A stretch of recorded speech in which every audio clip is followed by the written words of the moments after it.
Hi students, फिर मैं आपके सामने उपस्थित हूँ एक ये नया वीडियो लेकर हिंदी साहित्य का। इस वीडियो के द्वारा हम लोग पाठ 3 के बारे में चर्चा करेंगे। यह जो है इस पाठ 3 का भाग 3 है, पार्ट 3 है, बुराई में अच्छाई। पहले वीडियो में हम लोगों ने इस कहानी का वर्णन देखा था, कहानी के बारे में चर्चा की थी। दूसरे वीडियो में मैंने प्रश्न उत्तर लिखवाया था, प्रश्न उत्तर के बारे में चर्चा की थी, प्रश्न उत्तर लिखे थे। अब इस भाग में, इस पाठ बुराई में अच्छाई, इस पाठ में जो है हम लोग कुछ और अभ्यास करेंगे, कुछ एक्सरसाइज के बारे में सीखेंगे। इस वीडियो के द्वारा हम लोग कुछ अभ्यास करना सीखेंगे। चलिए क्लास करते हैं, स्टार्ट करते हैं इसको। आपके टेक्स्ट बुक में किसी पेज में पेज नंबर 30 में जो है पेज नंबर 30 में प्रश्न है कि सोच समझकर उत्तर देना है। उसमें पहला प्रश्न क्या है? पहला प्रश्न यह है कि शिष्य कुएं का जल लेकर वापस आश्रम क्यों गया? प्रश्न क्या है कि शिष्य कुएं का जल लेकर आश्रम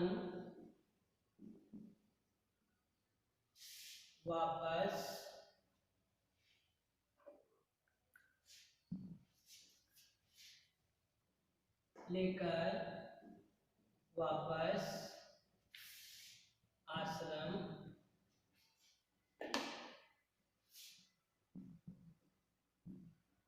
क्यों गया? ये प्रश्न है। ये प्रश्न क्या है? शिष्य कुएं का जल लेकर वापस आश्रम क्यों गया?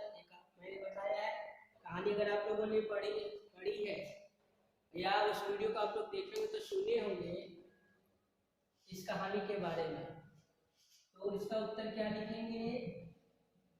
वो वापस क्यों गया था शिष्य? वापस जब वह गर्मी के दिनों में वापस अपने गांव जा रहा था, लेकिन जब उसे प्यास लगी उस कुएं का पानी पिया, तो उस कुएं के पानी पीने के बाद वो वापस फिर जो है आश्रम की चल पड़ा। तो क्यों गया? तो प्रश्न है शिष्य कुएं का जल लेकर वापस आश्रम क्यों गया? क्या उत्तर होगा? उत्तर लिखेंगे शिष्य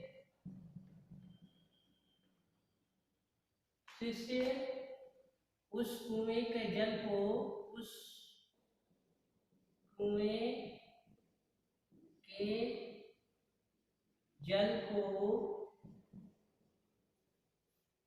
अपने गुरुजी को पीने के लिए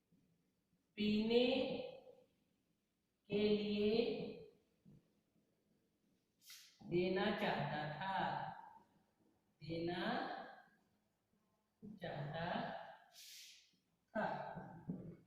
आज शिष्य उस कुएं के जल को अपने गुरुजी को पीने के लिए देना चाहता था, इसलिए कुएं का जल लेकर वापस आश्रम की ओर, इसलिए शिष्य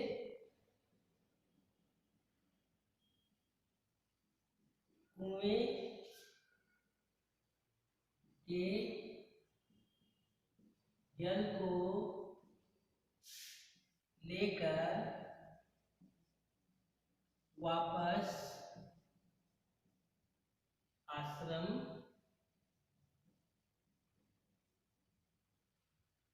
गया। ये उत्तर होगा। आप इसे अपने शब्दों में भी, अगर आपको अच्छा लगता है तो आप अपने शब्दों में भी इसे लिख सकते हैं बनाकर। शिष्य उस कुएं के जल को अपने गुरुजी को पीने के लिए देना चाहता था, इसलिए शिष्य कुएं के जल को लेकर वापस आश्रम गया। पूर्ण विराम। ठीक है, गया पूर्ण विराम। ये पूर्ण विराम है। उत्तर कंप्लीट होने के बाद हम लोग हिंदी में पूर्ण विराम और इंग्लिश में फुल स्टॉप इसे दूसरे अपने शब्दों में भी इसका उत्तर लिख सकते हैं, ठीक है, और अच्छे से बनाकर। दूसरा है, और भी दूसरा तरीके से सेंटेंस बना सकते हैं इसको। दूसरा सेंटेंस क्या होगा, शिष्य कुएं में जल लेकर वापस आश्रम क्यों गया, तो शिष्य अपने गुरु को उस कुएं का पानी पिलाना चाहता था। अगर ये उत्तर नहीं अच्छा लग रहा है तो आप दूसरा उत्तर भी लिख सकते हैं। क्या लिख सकते हैं कि शिष्य, एक उत्तर तो ये हो गया, इसका दूसरा उत्तर क्या लिख सकते हैं, अगर ये उत्तर नहीं अच्छा लग रहा है तो दूसरा उत्तर लिखेंगे, उत्तर यही होगा, सेंटेंस दूसरा होगा। क्या लिखेंगे कि शिष्य अपने गुरुजी को उस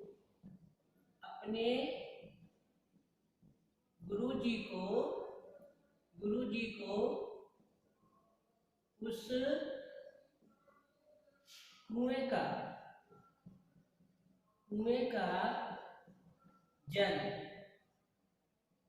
शिष्य अपने गुरुजी को उस कुएं का जल पिलाना चाहता था,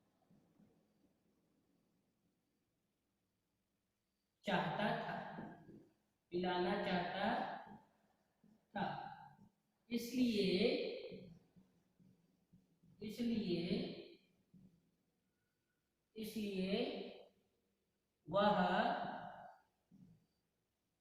कुएं का जल लेकर, शिष्य अपने गुरुजी को उस कुएं का जल पिलाना चाहता था, इसलिए वह कुएं का जल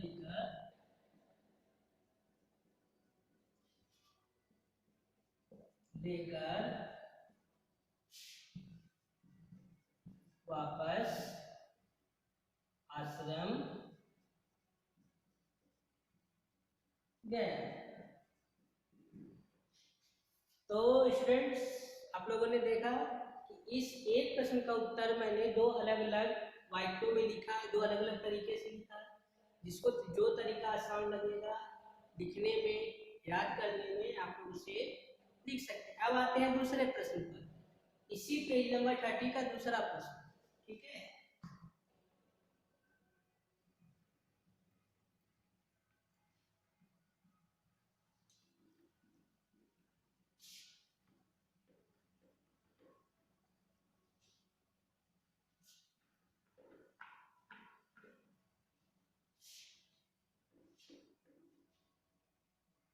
इसी का दूसरा प्रश्न है, जल कड़वा होने पर भी गुरुजी ने शिष्य की निंदा क्यों नहीं की।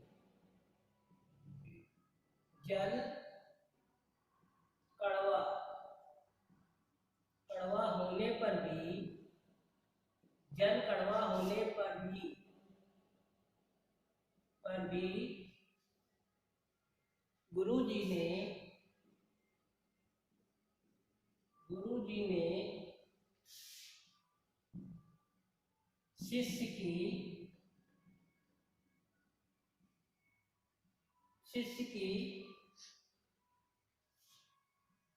निंदा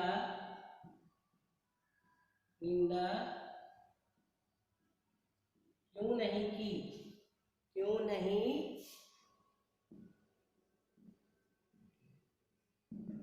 ये दूसरा प्रश्न है। शिष्य, जल कड़वा होने पर भी गुरुजी ने शिष्य की निंदा क्यों नहीं की। निंदा मतलब क्या होगा, निंदा मतलब होता है बुराई करना, निंदा मतलब होता है बुराई करना, ठीक है, यही है। तो अब इसका हम लोग उत्तर लिखेंगे, ठीक है। क्या है प्रश्न, है कि जल कड़वा होने पर भी, उस कुएं का जल कड़वा होने पर भी गुरुजी ने शिष्य की निंदा क्यों नहीं की। क्या उत्तर लिखेंगे। अगर आप लोगों में से किसी को उत्तर आता है, आप लोगों ने कहानी को पढ़ा है, तो उत्तर बताइए क्या होगा। जल कड़वा होने पर भी गुरुजी ने शिष्य की निंदा इसलिए नहीं की क्योंकि वह अपने शिष्य के मन को दुखी नहीं करना चाहते थे, क्योंकि उस शिष्य ने प्रेम भावना के साथ उस कुएं का जल लाकर अपने गुरुजी को पीने के लिए दिया था। इसलिए यहाँ पर हम उस जल का स्वाद नहीं देखेंगे, जल को लाने वाले के मन का भाव देखेंगे, मन की भावना को समझेंगे, और हम जो प्रेम भाव से उसने अपने गुरु जी को उस कुएं का जल उस मशक में लाकर दिया, तो उसकी भावना को देखेंगे, हम उस जल का स्वाद नहीं देखेंगे। और इसलिए यह प्रश्न है कि जल कड़वा होने पर भी गुरु जी ने शिष्य की निंदा क्यों नहीं की? क्या आंसर लिखेंगे? ऐसा लिखेंगे, जल कड़वा होने पर भी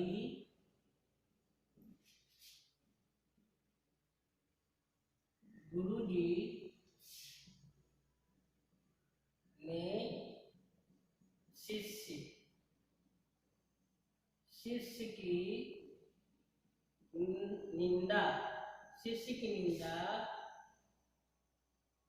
नहीं की।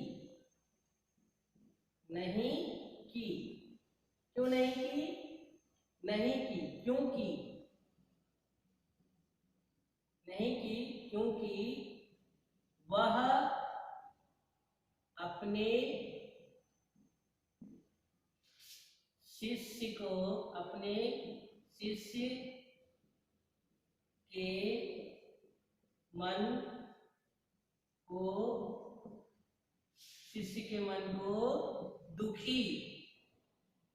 के मन को दुखी नहीं करना चाहते थे। वह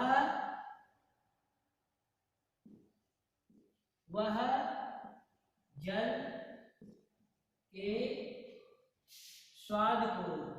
के स्वाद मतलब टेस्ट, जल के स्वाद को नहीं बल्कि जल लाने वाले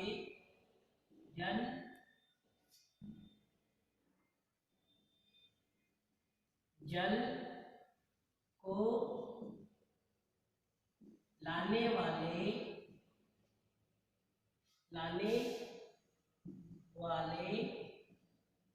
के प्रेम भावना को समझ रहे थे।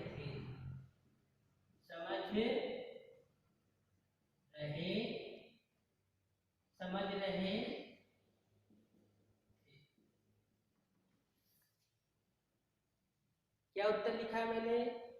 जल कड़वा होने पर भी गुरु जी ने शिष्य की निंदा नहीं की, क्योंकि वह अपने शिष्य के मन को दुखी नहीं करना चाहते थे। वह जल के स्वाद को नहीं बल्कि जल को लाने वाले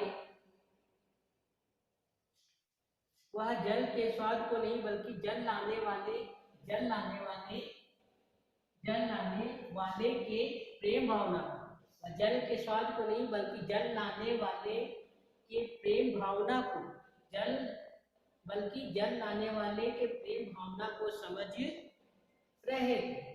तो ये उत्तर हुआ स्टूडेंट्स, ये दोनों इससे सोच समझ कर उत्तर लिखना था। आप भी अगर अपने भाषा में अपने शब्दों में लिख सकते हैं, अपने वाक्य में लिख सकते हैं, तो आप भी लिख सकते हैं। तो मैंने तो ये उत्तर लिखा ही है, ठीक है। ये 2 उत्तर हुआ। अब इसके बाद सोच समझ के प्रश्न उत्तर देने के बाद स्टूडेंट्स हम लोग कुछ ऑब्जेक्टिव टाइप का क्वेश्चन करेंगे।